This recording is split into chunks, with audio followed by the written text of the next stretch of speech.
Good day everyone. For us, safety is the most important factor. We make IndiBOT robot facade cleaners absolutely safe for your operators and for your buildings.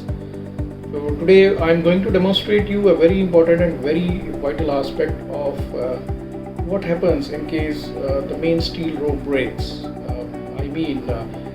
The main steel rope which keeps on projected from the main outrigger and the hanging unit hangs on that steel rope. So at the end you will see this how safe the design is.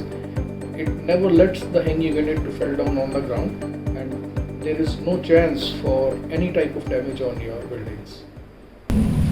This is the real-time setup to show how the safety lock works in case the main hanging wire from the outrigger fails. So if you see, there is a setup.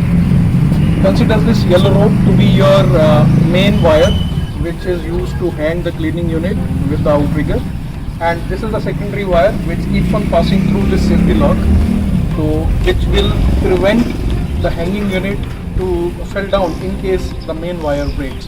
So we will be showing you, we will lift the whole system to a certain height and we will drop it, and then you see how this safety lock prevents the hanging unit to fall down on the ground to prevent any injury to your building or any physical casualty to anyone. 3, 2, 1, drop. So here you saw, by loosening this whole wire, so now it is hanging on this safety lock on the wire which is projected from the outrigger. So this is the design which makes the whole system to be absolutely safe for the buildings and for the operators.